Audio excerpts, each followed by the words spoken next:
Bounty Hunter has been one of the best heroes at this TI, winning 10 out of his last 11 matches. On top of that, he's one of the most fun heroes to play, because your main job is to hunt for kills across the map. Today, I'll bring you a Bounty Hunter guide. I'll explain how to play him in every part of the game, go over skill and item builds, and break down the macro playstyle of this hero, so you can win more matches. Let's jump into it. Let's start with the fact that Bounty Hunter is played little bit different than other supports. Despite having almost 9 starting armor, your main thing early on isn't trading, it's setting up every lane for success. If you intend to stay on the lane a lot, this could be the worst support in Dota to do so, but on the other hand, you're likely the best at rotating around. If you're E level 1, boots and really solid starting speed, you will have over 400 move speed. No other hero in Dota comes close to that.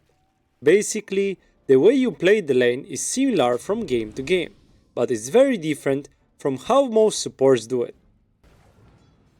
However, don't forget one thing.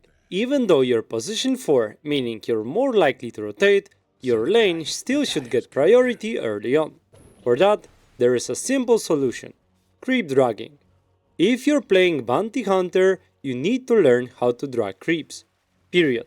It's not even that hard, and if you're struggling with that, I made a video on it. It's on the top right. When you are successful with that, it puts your offlaner into a good position, whether he realizes it or not. Best case scenario, he knows what you're doing and he's going to set up his lane for a victory that way. Worst case, he has no idea, but creep dragging will actually fix the lane anyway. 90% of games you want to drag the second wave. Okay, you've set up your lane, what's next? Well, ask yourself how likely are you to get kills on other lanes. Remember, you're moving super fast and you actually have a double stun with your E, which allows you to set up ganks as well.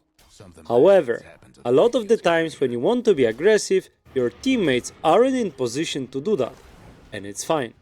Bounty Hunter is the best courier hunter in the game, and every courier kill not only fucks up enemy timings, but also grants your team gold. Obviously, getting kills is a priority, but if it's not possible, you have other options. Because quite frankly, if you intend to play the laning stage normally, this hero is really underwhelming. Sure, it has good stats, but most of heroes will just play around your invis and attack you. Luckily for you, having amazing move speed means you can afford to do things most heroes can't, like taking water runes, setting up deep vision and stacking efficiently. One of the biggest problems for this hero is getting levels up. Quite often you can see that bounty hunters are like level 4 at 10 minutes. However, it's not a big one. Other than track, your main job doesn't lie in getting a lot of levels. Sure, you love maxing out your shuriken for extra nuke, but even at level 1, you're invisible, fast, and offer a stun. Everything you need for kills.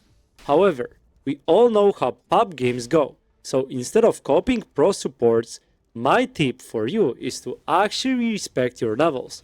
If you can get kills, great, do it. But if it's hard, don't be afraid to stay a bit longer on the lane and pull creeps. Information your hero provides early on might be useful, but once you get your track, this is where the snowball starts. Just a reminder that I also offer private coaching sessions. If you would like to have one with me, join our Discord to talk about details.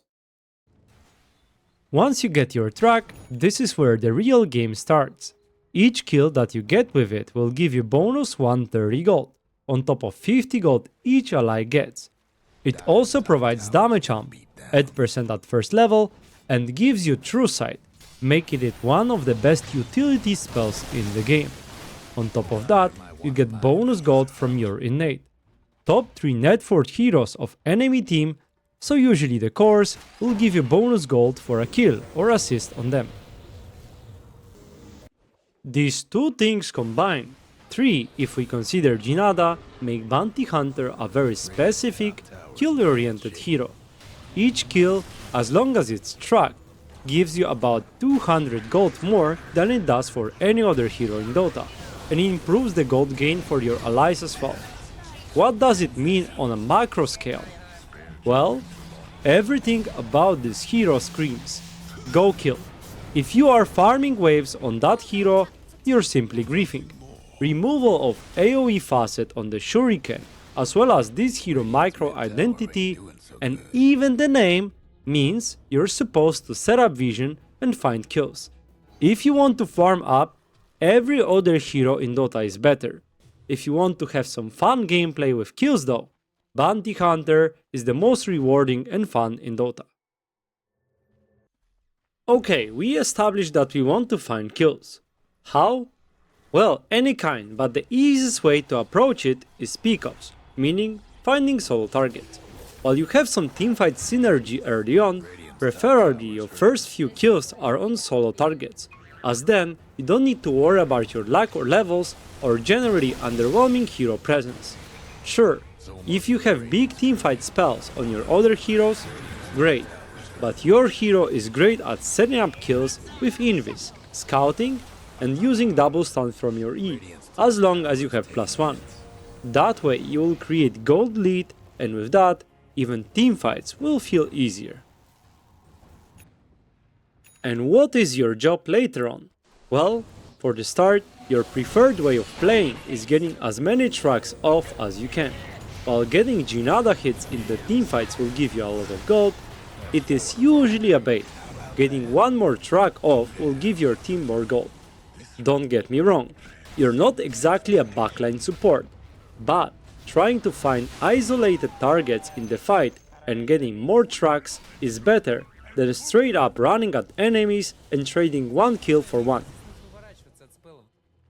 Because the longer the game goes, you get more gold advantage, more items, and your chances to win it will increase. Any kill trade that happens later on is a net win for your team, so always try to run around enemy offensive areas scouting out, getting tracks out, and kiting back if enemies press dust. This thing is a skill on its own.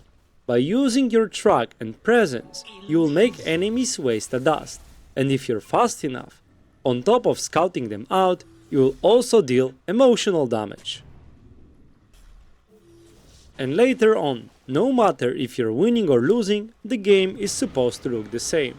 Get tracks off, survive, kite out, get even more tracks out, find isolated targets and kill them. Repeat. Okay, it's time to talk about skill build and item choices. First 3 levels are super simple. You will take your E, then W, then Q. Then you have a choice. Most of pro players in the TI maxed out Shadow Walk, as it actually scales pretty well if your main job is to scout. However, in pub games I value having damage more, as you rely less on your teammates then. This is why in most games you should max out your Q out, but if you really trust your team to have enough damage, feel free to go for E. After that, you max the other one. If you put 4 points in Shuriken first, then next you max out Shadow Walk, and vice versa. Jinada, while in theory scales amazingly well, you won't be in position to spam it a lot, and you will max it out last. Item choices. Well, the fun part about this hero is that you don't have a set one. Other than getting Tranquil Boots, you can get everything you want, but the goal is one thing: to stay alive. Good choices are the ones that synergize well with what you want to do. Earn upgrades for more vision or anti-heal, depending on the choice. Drums for more move speed, Force Staff or Yules to disengage, and sometimes even Orchid to deal with mobile heroes. Rule is simple. You will get gold by getting kills and assists, and you will get them by not dying. Build to survive, or to buff up your cores to frontline for you, like a Solar Crest for your carry. As always, guide to follow is published in Dota. I will put the link in the description. Aghanims is a bait. Yes, I know you love it, just don't. Usually, if you're in position to get it, you don't need more gold anyway, you can end the game already. You know what's the best way to win with bounty? Staying alive. Aganims doesn't help you with that. You never see people build this item on Pro Tracker, for a good reason. And that's really Bounty Hunter in a nutshell. You're not here to farm or sit behind your cores. You're here to create kills, track as many heroes as possible, survive, and turn every fight into economic advantage for your team. And if you play around that, you'll get a lot more out of this hero. And if you want to learn how to support better in Dota, subscribe to the channel, and keep in mind I also offer private coaching sessions. Visit our Discord if you want to join support-oriented community, and as always, see you!